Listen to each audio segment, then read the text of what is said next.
ప్రేమ కలిగిన మా తండ్రి, ఇప్పటి వరకు తండ్రి ఎన్నో విలువైన సంగతులు తండ్రి మేము విన్నాం తండ్రి. మరికొన్ని మాటలు చెప్పబోతుండగా నాకు సమయోచితమైన జ్ఞానమును వినబో ప్రతి ఒక్కరికి కూడా చెప్పబడుతున్న మాటల్లోని భావాన్ని గ్రహించుకునేవారుగా, విసకక ప్రతి ఒక్క వాక్యాన్ని శ్రద్ధగా వినేవారుగా మేము ఉండేలా సహాయం చేయమని క్రీస్తు నామమున ప్రార్థన అడిగి వేడుకుంటున్నాం తండ్రి, ఆమెన్. కూడి వచ్చిన దేవుని పిల్లలందరికీ కూడా యేసుక్రీస్తు నామమున వందనాలు తెలియజేసుకుంటున్నానండి. ఇప్పటి వరకు ఎన్నో విలువైన సంగతులు మనం విన్నాం. దేని గురించి మనం విన్నామండి? పక్షిరాజు నేర్పుతున్న యవ్వన గుణపాఠం. ఏం నేర్పిస్తుంది పక్షిరాజు? ఒక గుణపాఠాన్ని నేర్పిస్తుంది. ఎవరైనా దాని గురించి కానీ దాని జీవితం గురించి కానీ ఆలోచించే వాళ్ళు చాలా తక్కువగా కనిపిస్తుంటారు. ఎప్పుడైనా గాల్లో కనిపిస్తే గద్ద అనుకుంటాం, కానీ దాని బ్రతుకేంటి, దాని జీవితం ఏంటి, అది పడే కష్టాలు ఎలా ఉన్నాయని ఆలోచిస్తే చాలా దారుణమైన స్థితి. కొద్ది సంవత్సరాలు, ఇంచుమించు 40 ఏళ్ళు రాగానే దాని స్థితి చాలా దారుణంగా మారిపోవడం, తర్వాత ఎంతో కష్టపడి ఒక కొత్త జీవితాన్ని పొందడం దాని యొక్క జీవితంలో మనం ఇప్పటి వరకు విన్నాం.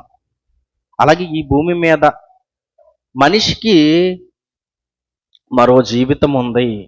మరో జీవితం మనిషి పొందాలి అంటే ఈ భూమి మీద కష్టపడాలి అని తెలియడానికి ఎన్నో ఉదాహరణలు భూమి మీద మనకి దేవుడు ఉంచాడు. ఎన్నోసార్లు మాట్లాడుకున్నాం. ఒక పక్షిరాజే కానీ ఒక గొంగళి పురుగు గురించి ఎన్నోసార్లు మాట్లాడుకున్నాం. దాని జీవితం అంతా కూడా అందరి చేత అసహ్యించబడి ఎప్పుడు చనిపోతుందో, ఎవరి చేత ఎవరు కాలితో తొక్కేస్తారో, ఎవరు బండితో తొక్కేస్తారో తెలియని దాని జీవితం.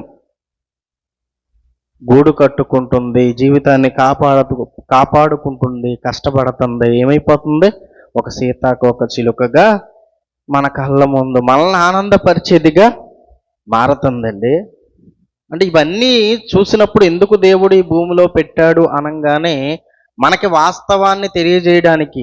చనిపోయిన తర్వాత నీకంటూ ఒక బ్రతుకుంది, ఒక జీవితం ఉంది. ఆ జీవితాన్ని నువ్వు పొందాలి అంటే ఈ భూమి మీద కష్టపడాలి.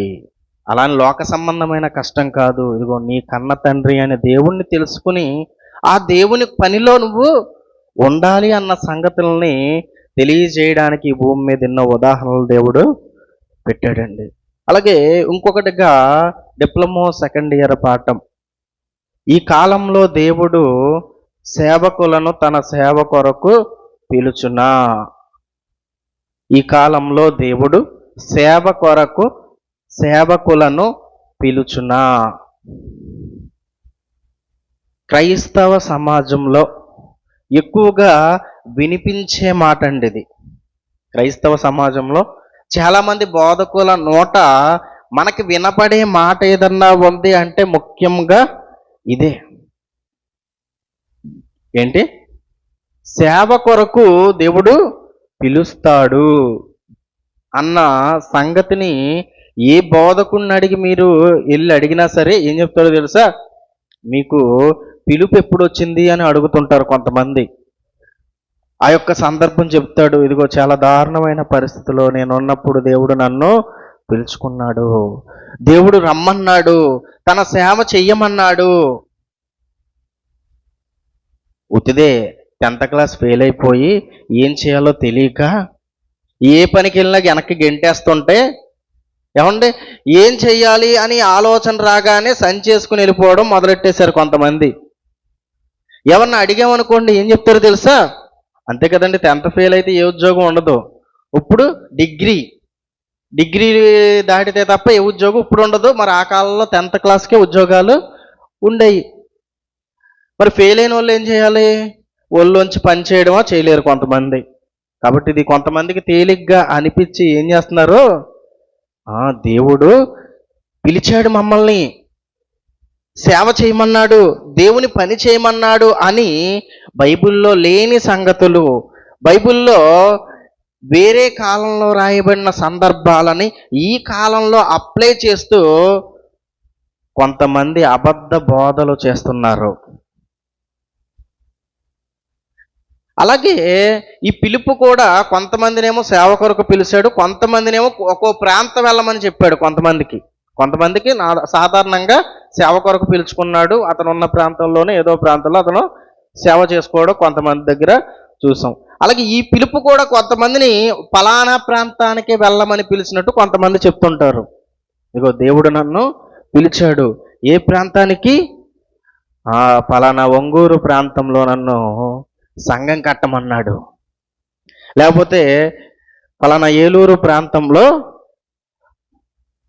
సంఘం కట్టమన్నాడు, ఇక్కడ సేవ చేయమన్నాడు అని మాట్లాడుతూ ఎన్నో అబద్ధాలు క్రైస్తవ సమాజంలో చోటు చేసుకోవడం మనకి కనిపిస్తుంది. అలాగే ఇలా పిలుచుకున్న వారికి కూడా వాళ్ళకంటూ చాలా వరాలు ఉన్నట్టు కూడా కొంతమంది చెప్పుకుంటుంటారు. ఏమంటే అయ్యే మనకు తెలిసినవే, స్వస్థత వరాలు కానీ, భాషల వరాలు కానీ, ప్రవచన వరాలు కానీ, ఎన్నో మనకి కనిపిస్తున్నాయి. వరాలుగా ఎంతోమంది మాట్లాడుతున్నారు. నిజంగా వీళ్ళ గురించి ఒకసారి ఆలోచిస్తే ఎందుకు ఇలా మాట్లాడుతున్నారు? బైబిల్లో వీళ్ళకి అనుసంధానంగా, లేకపోతే వీళ్ళకి ఆధారంగా ఏవైనా గ్రంథాలు, ఏవైనా పుస్తకాలు, బైబిల్లో రాయబడిన సంగతులు ఏవైనా ఉన్నాయా అని మనం ప్రశ్న వేసుకుంటే మొట్టమొదటిగా మనకు ఒక ఆయన కనిపిస్తాడు. ఎవరైనా? విశ్వాసులకు తండ్రి అయిన అబ్రహాము గారు. ఈరోజు ప్రపంచంలో ఉన్న బోధకులందరూ కూడా ఎక్కువగా చూపించేది ఆయనే. ఆదికాండం 12వ అధ్యాయం 1వ వచనం, యెహోవా నీవు లేచి నీ దేశము నుండి, నీ బంధువుల యొద్ద నుండి, నీ తండ్రి ఇంట నుండి బయలుదేరి నేను నీకు చూపించు దేశమునకు వెళ్ళుము. చాలండి. ఒకానొక కాలంలో అబ్రహామును పిలిచాడు దేవుడు. పిలిచాడు కాబట్టి ఆయన వచ్చాడు. పిలవడం కూడా ఎలా పిలిచాడు తెలుసా? ఇదిగో ఆయనే ఒక ప్రత్యేకమైన దేశాన్ని చూపించాడు, ఆ దేశానికి వెళ్ళి అక్కడ ఉండమన్నాడు అని. ఇదిగో ఆ రోజు అబ్రహామును పిలిచాడు, ఈ రోజు నన్ను పిలిచాడు. బైబిల్లో ఉన్న సందర్భమేగా, బైబిల్లో జరిగిన సందర్భమేగా. కాబట్టి నన్ను కూడా దేవుడు ఏర్పాటు చేసుకున్నాడు, నన్ను కూడా దేవుడు పిలుచుకున్నాడు అని మాట్లాడుతున్నారు. అలాగే ఒక మోషే గారి జీవితం, ఇశ్రాయేలుని నడిపించిన మోషే గారిని కూడా దేవుడు ఏర్పాటు చేసుకున్నట్టు మనకు కనిపిస్తుంది. ఆయన ప్రత్యేక పరిచినట్టు మనకి తెలుస్తుంది ఆయన యొక్క జీవితంలో. తరువాత ఎప్పుడైతే ఆయన ఏర్పాటు చేసుకున్నాడో ఆ తర్వాత వచ్చి సేవ చేసినట్టు, ఆ తర్వాత వచ్చి ఇశ్రాయేలుని నడిపించినట్టు మనకి మోషే గారి జీవితంలో కనిపిస్తుంది. అలాగే ఎంతోమంది ప్రవక్తల్ని, ఎంతోమంది న్యాయాధిపతుల్ని, ఎంతోమంది రాజుల్ని కూడా పాత నిబంధన కాలంలో కొన్ని సందర్భాల్లో దేవుడు ఏర్పాటు చేసుకున్నట్టు, దేవుడే వారిని పిలిచినట్టు మనకు కనిపిస్తుంది. ఇదిగో ఈ సందర్భాలను బట్టి ఏం మాట్లాడుతున్నారంటే, ఇదిగో ఆ కాలంలో దేవుడు ఏం చేశాడు? పిలిచాడు. ఈ కాలంలో కూడా దేవుడు ఏం చేస్తాడు? పిలుస్తాడు. యెహోవా నేను నిన్న నేడు రేపు ఏకరీతిగా ఉన్నవాడు. నిన్న పిలిచాడు కాబట్టి ఈరోజు పిలుస్తాడు, ఈరోజు పిలిచాడు కాబట్టి రేపు పిలుస్తాడు అని ఎంతోమంది అపోహలో అజ్ఞానంగా మాట్లాడుతున్నారండి.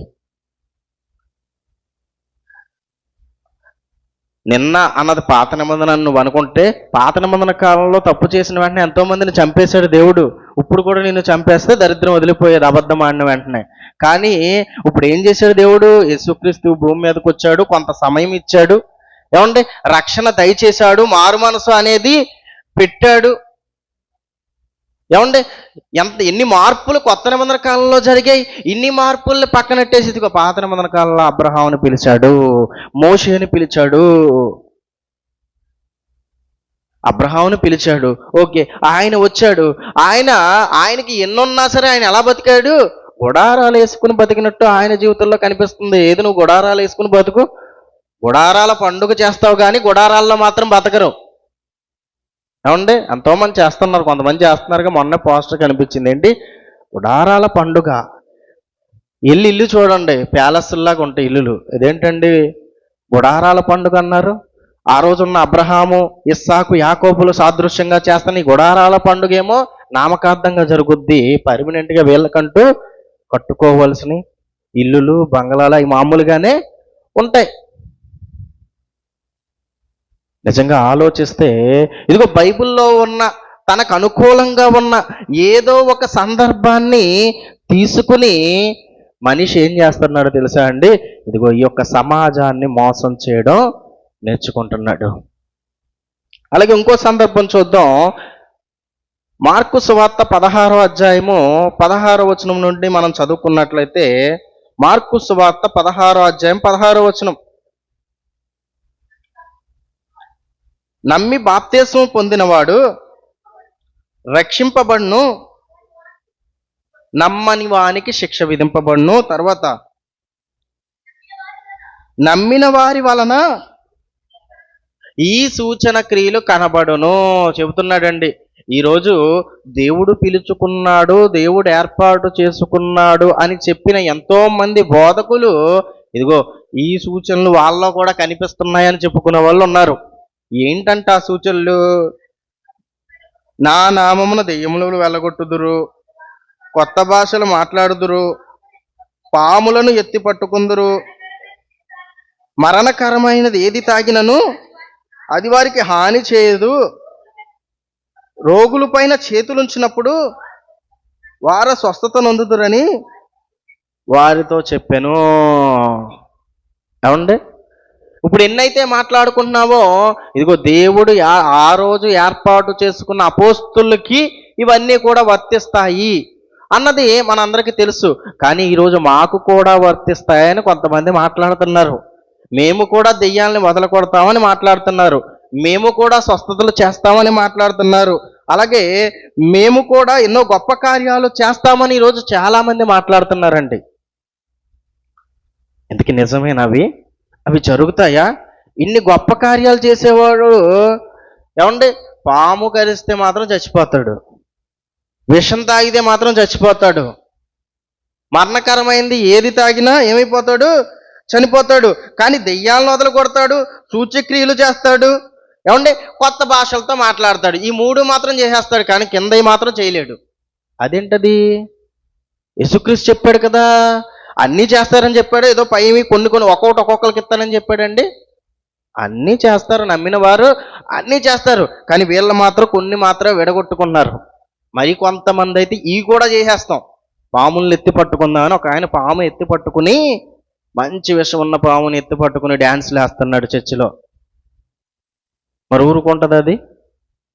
ఏమో ఈడేంటి ఎలా గెంతుతూ నాన్నెక్కడ తొక్కేస్తాడు, పీక మీద అడిగేసి కిందేసని ఒక కరువు కరిసింది అంతే. ఇంకా గెంతుతున్నాడు. విశ్వాసులందరూ అలా చూస్తున్నారు. గెంతుతూ మత్తొచ్చి పడిపోయాడు. ఏమండి?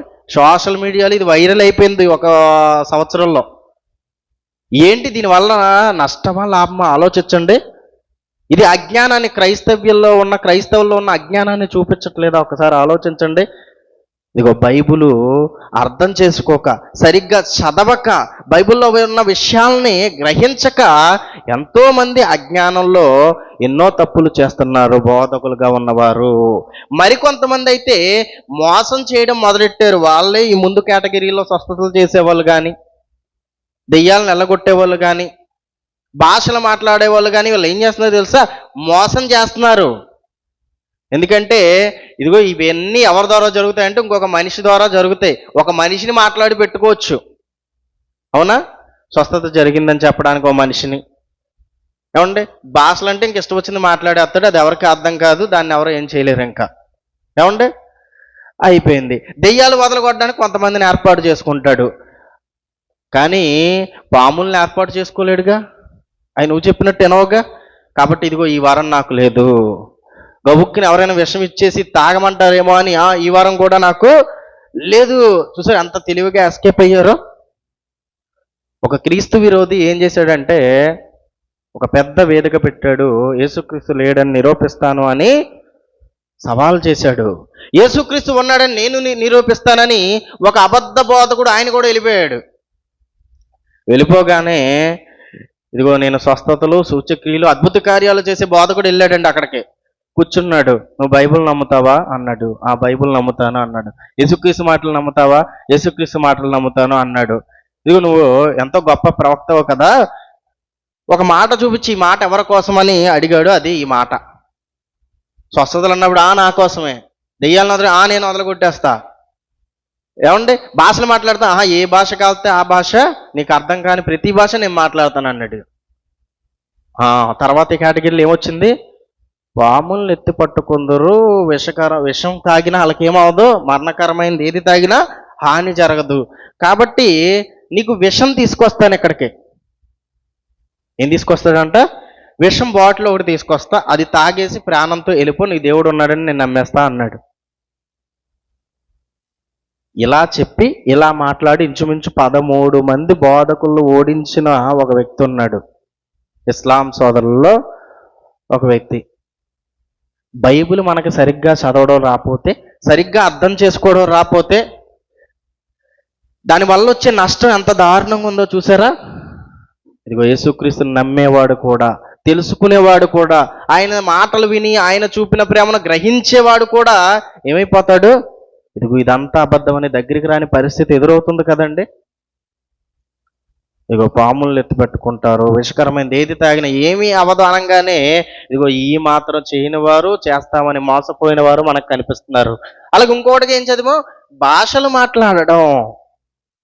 భాషలు మాట్లాడడం కూడా ఏ భాషలు మాట్లాడతారు వీళ్ళు? ఎన్నోసార్లు మనం మాట్లాడుకున్నాం. ఏ భాష మాట్లాడతాడు? తెలుగు, హిందీ, ఇంగ్లీష్, ఏమండి కన్నడ, మరాఠా, ఈ భాషలు ఏమన్నా మాట్లాడతారు అంటే పొరపాటు. ఆ భాష ఏ దేశంలోనూ ఉండదు.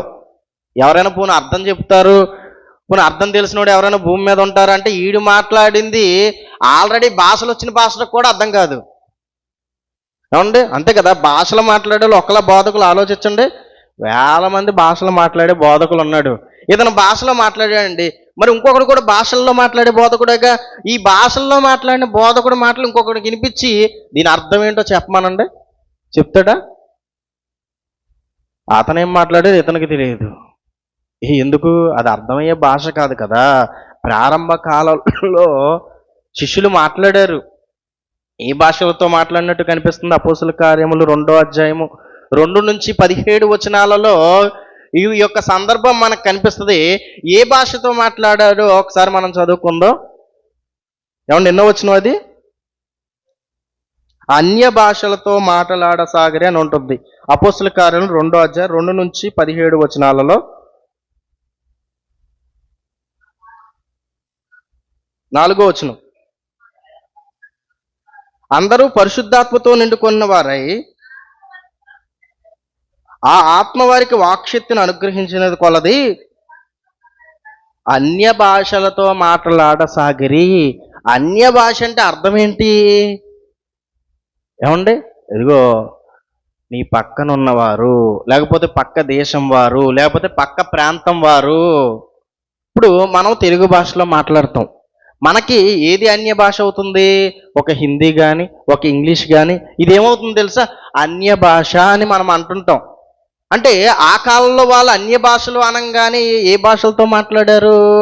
ఇశ్రాయేలీలు ఉన్న కాలంలో ఆ రోజు పస్కా పండుగ కాబట్టి ఎంతోమంది చుట్టుపక్కల, ఎందుకంటే యూదులు ఇశ్రాయేలీలు చెదిరిపోయారండి. వాళ్ళ యొక్క చరిత్ర గురించి ఆలోచిస్తే యేసుక్రీస్తు వచ్చే కాలానికి ఎంతోమంది పక్క దేశాల్లో ఉండిపోయారు. ఎందుకంటే వీళ్ళకి బబులోను చెర వచ్చింది, మాదీయ పారసీకుల చెర వచ్చింది, రోమ్ గ్రీస్ సామ్రాజ్యాలు ఇవన్నీ వచ్చేసరికి ఎంతో మందిని వారి యొక్క ప్రాంతాలకు తీసుకెళ్ళిపోయారు బానిసలుగా. తీసుకెళ్ళిపోయిన తర్వాత కొంతమంది అక్కడ సెటిల్ అయిపోయారు, కొంతమంది తిరిగి వచ్చారు, శేషించిన వారు తిరిగి వచ్చారు. మరి మిగిలిన వారు కూడా వస్తారు కదండి పండక్కి, ఇదిగో మా ఊరు వెళ్ళాలి అని ఆలోచన ఉంటుందిగా. మనకు కూడా అప్పుడప్పుడు ఏం చేస్తాం? పండక్కి మా అమ్మాళ్ళ ఇంటికి వెళ్ళాలి, లేకపోతే మా నాన్నళ్ళ ఇంటికి వెళ్ళాలి అని మనం కూడా అనుకుంటాంగా. అలాగే వాళ్ళు కూడా ఏం చేశారు? పండక్కి మా ఊరు వెళ్ళాలి అని ఊరు వచ్చిన వాళ్ళు ఉంటారు. మరి వీళ్ళ భాష వాళ్ళకి అర్థమవుతుందా? ఎందుకంటే ఆల్రెడీ అక్కడ సెటిల్ అయిపోయారు వాళ్ళు. ఇప్పుడు అమెరికాలో సెటిల్ అయిపోయారు ఉన్నారు అనుకోండి, అమెరికాలో పిల్లలు ఉంటారు. ఆ పిల్లలకి తెలుగు వస్తుందా? ఇక్కడికి వచ్చినంత మాత్రం తెలుగు తొందరగా వచ్చేస్తుందా? ఆలోచించండి, రాదు. కాబట్టి ఇప్పుడు వాళ్ళకి అర్థం అవ్వాలంటే ఏ భాషలో మాట్లాడాలి? వాళ్ళకి అర్థమయ్యే భాషలో మాట్లాడాలి.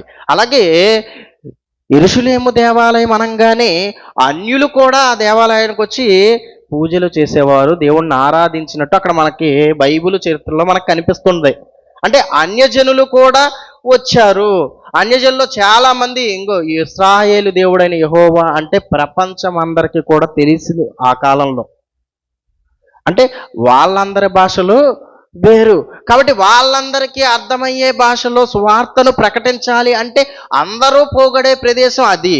అక్కడ గనక దేవుని వాక్యం అందరికీ అర్థమయ్యేలా చెబితే ఎక్కడికి వెళ్ళిపోతుంది? ప్రతి దేశానికి విస్తరిస్తుంది. కాబట్టి ఆ కాలంలో అన్య భాషలతో వారు మాట్లాడారు. ఆ భాష కూడా మన భూమి మీద ఉన్న భాషల్లో ఒక భాషే. కానీ ఈరోజు భాషలతో మాట్లాడే భాష ఏమండి భాషకు కూడా అర్థం కాదు. అవునా? వీడి భాష ఎవరికి అర్థం కాదు? భాషకు కూడా అర్థం కాదండి. కాబట్టి ఎంతో మంది ఇదిగో ఈ కాలంలో దేవుడు మమ్మల్ని పిలుచుకున్నాడు, ఆయన మమ్మల్ని ఏర్పాటు చేసుకున్నాడు, ఇదిగో ఎన్నో స్వస్థతలు ఎన్నో సూచక్రియలు మా ద్వారా ఆయన జరిగిస్తున్నాడు అని ఎంతో మంది చెప్పుకోవడం మనకి కనిపిస్తుంది. అలాగే ఇంకొకటిగా మనం ఆలోచించినట్లయితే అపోస్తుల కార్యములు 28వ అధ్యాయము 3-4 వచనాలు ఒకసారి చదువుకున్నట్లయితే,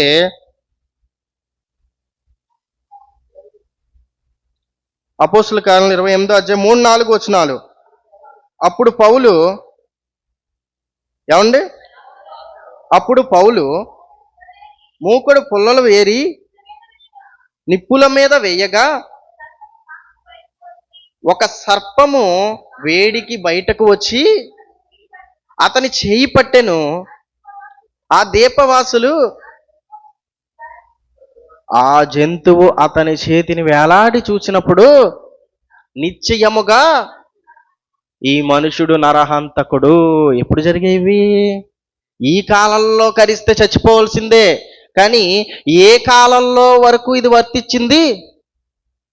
అదే ఇందాక చదివిన మాటలోనే వెనువెంట వచ్చుచున్న సూచక్రియల ద్వారా ఏం చేస్తున్నాడు? దేవుడు వాక్యాన్ని స్థిరపరుస్తున్నాడు అని రాయించాడు. అంటే ఆ కాలంలో దేవుడు ఎందుకు కొన్ని సూచక్రియలు చేశాడు, ఎందుకు కొంతమందిని ఏర్పాటు చేసి ప్రత్యేకమైన వ్యక్తులుగా చేశాడు అంటే వాక్యాన్ని స్థిరపరచడానికి. అపోస్తలుడైన పౌలు గారి ద్వారా ఈ యొక్క సూచక్రియ బయటకు వచ్చింది.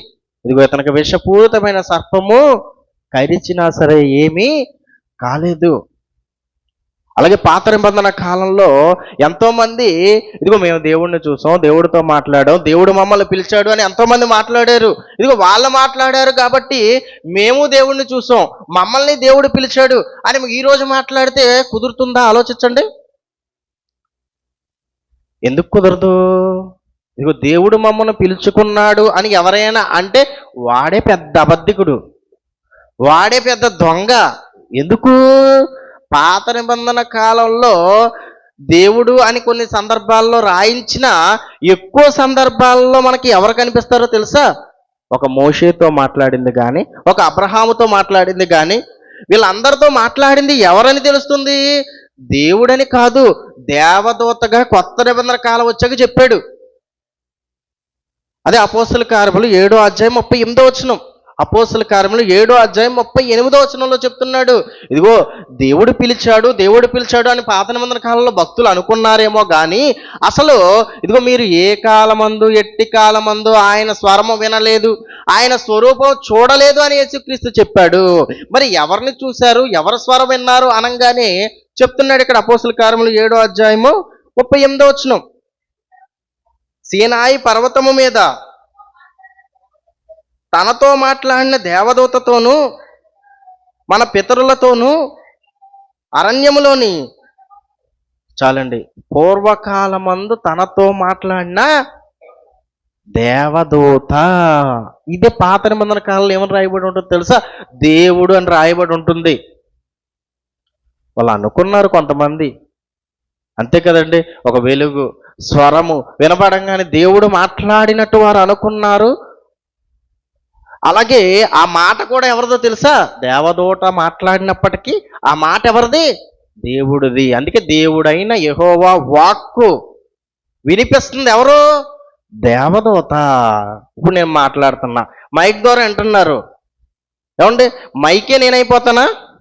ఆలోచించండి. సౌండ్ బాక్స్ ద్వారా ఇక్కడ అంటే మీకు కనిపిస్తున్నా, పోనీ వేరే ప్రాంతాల్లో నేను కనిపించిన ప్లేస్లో పెట్టారనుకోండి, ఇప్పుడు బాక్స్ మాట్లాడుతుంది అంటారా, లేకపోతే ఇదిగో ఎవరో ఒక ఆయన ఇదిగో ఈ సౌండ్ సిస్టమ్ ద్వారా మనతో మాట్లాడుతున్నారంటారా? ఆలోచించండి. ఆ కాలంలో జరిగింది కూడా అదే. అది కొత్త నిబంధన కాలం వచ్చేగానే ఇదిగో వాక్యం అనేది పరిపూర్ణమవుతుంది, సంపూర్ణమవుతుంది. కాబట్టి ఇదిగో ప్రతి విషయాన్ని క్షుణ్ణంగా తెలియజేయాలని దేవుడు ప్రతి విషయం గురించి రాయించాడండి. అలాగే హెబ్రీలకు రాసిన పత్రిక 1వ అధ్యాయం 1వ వచనం చూసుకున్నట్లయితే, పూర్వకాలమందు నానా సమయములలోనూ నానా విధములలోనూ ప్రవక్తల ద్వారా మన పితరులతో మాట్లాడిన దేవుడు ఈ దినముల అంతమందు కుమారుని ద్వారా మనతో మాట్లాడాను. ఇదిగో అంతమందు యేసుక్రీస్తు ద్వారా మాట్లాడాడు. ఆయన వెళ్ళిన కొద్ది కాలానికే వాక్యాన్ని స్థిరపరిచాడు. కాబట్టి ఇప్పుడు దేవుడు పిలుపు అలాంటివి ఉంటాయో ఆలోచించండి. పిలిచేశాడండి, ఎప్పుడో పిలిచేశాడు అందరినీ. అదే ఎఫెసీ పత్రిక 1వ అధ్యాయం 4, 6 వచనాలలో మనకు కనిపిస్తుందండి దేవుని యొక్క పిలుపు.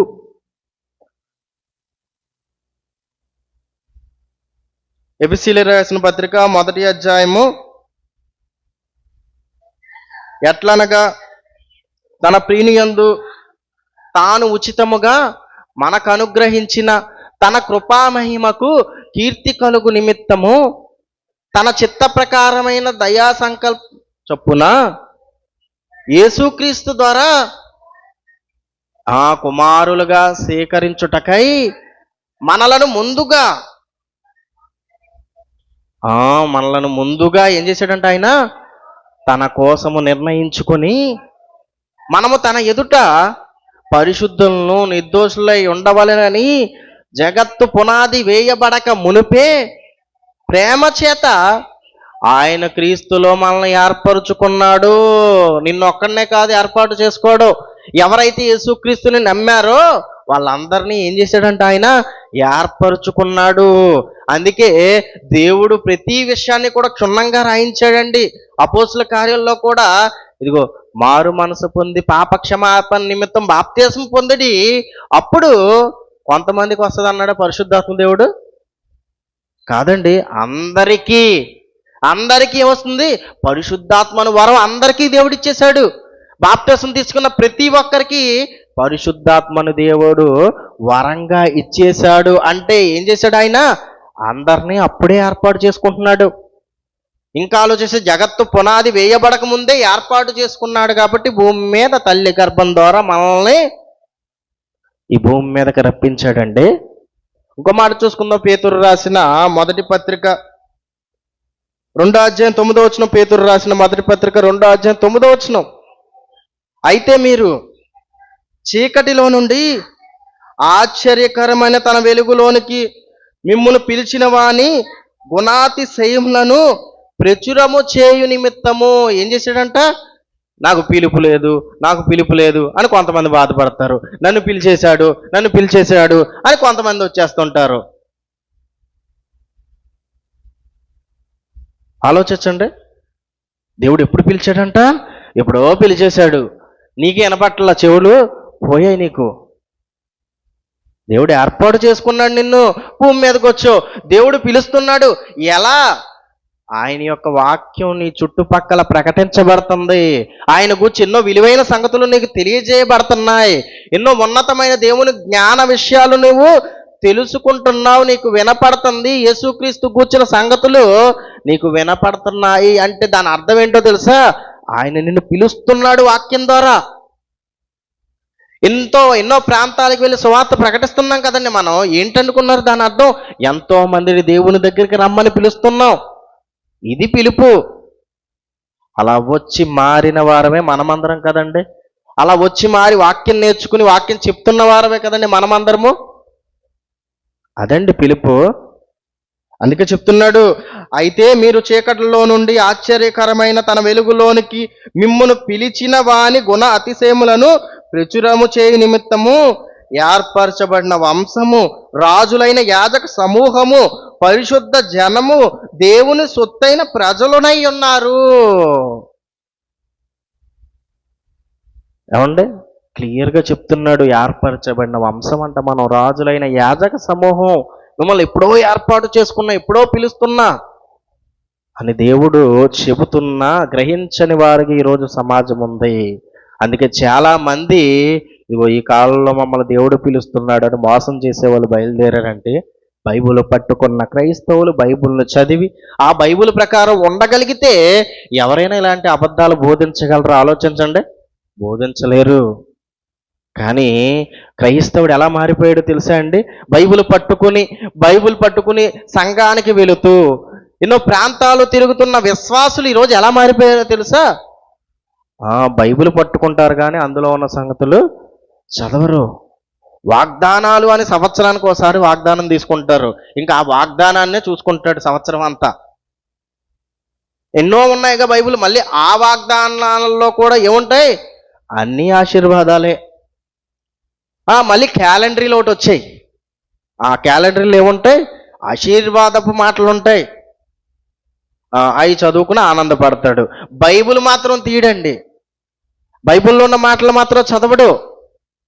మరి ఇలా మారిపోతే ఎప్పుడు క్రైస్తవుడికి ఇదిగో నిన్ను ఏర్పాటు చేసుకున్నాడు దేవుడు, నువ్వు బాప్తీసం తీసుకోగానే పరిశుద్ధాత్మను వరాన్ని ఇచ్చాడు, ఇదిగో నువ్వు దేవుని పని చేయాలి, ఆయన గుణ అతిశయములు ప్రచురించాలి అని నిన్ను ఏర్పాటు చేసుకుని రాజులైన యాజక సమూహంగా, ఏర్పరచబడిన వంశంగా, దేవుని సొత్తైన ప్రజలుగా నిన్ను చేసుకుంటే నువ్వు పట్టించుకోకుండా, బైబిల్ నేర్చుకోకుండా, బైబిల్లో ఉన్న సంగతులు గ్రహించకుండా ఈ రోజున్న సమాజంలో ఎంతో మంది మారిపోయారండి. ఈ మాటలు విన్న మనమన్నా గ్రహించాలి. కాబట్టి దేవుడు ఈ కాలంలో తన సేవకులను సేవ కొరకు పిలుస్తాడా అంటే ఎప్పుడో పిలిచేశాడు అందరినీ. దేని ద్వారా? ఇదిగో ఈ బైబిల్ ద్వారా, బైబిల్లో ఉన్న మాటల ద్వారా. అంతేగాని ప్రత్యేకించి ఆయన కనిపించి ఆయన ఎవ్వరిని పిలవడు. అలా అని పాత నిబంధన కాలంలో ఏదో పిలిచాడు అనుకుంటారేమో, కానీ పాత నిబంధన కాలంలో ఎవరు కనిపించినట్టు, ఎవరు మాట్లాడినట్టు మనకు కనిపించింది?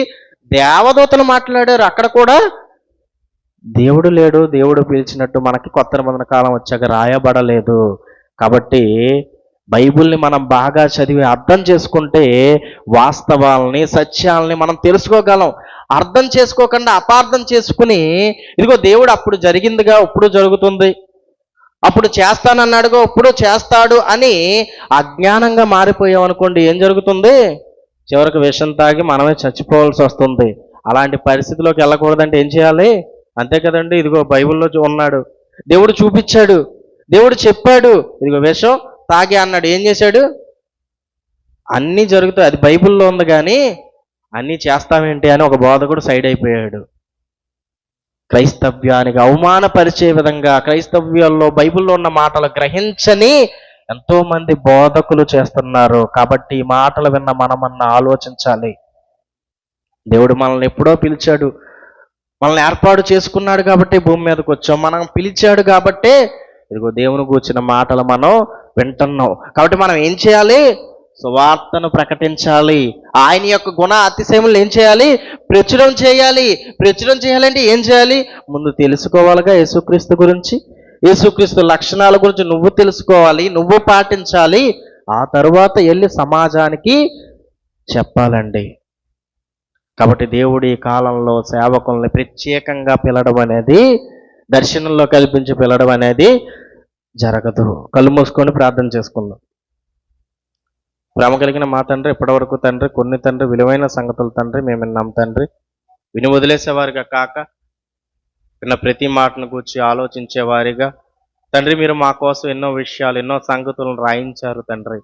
వాటన్నిటిని పరిశీలిస్తున్నాం తండ్రి.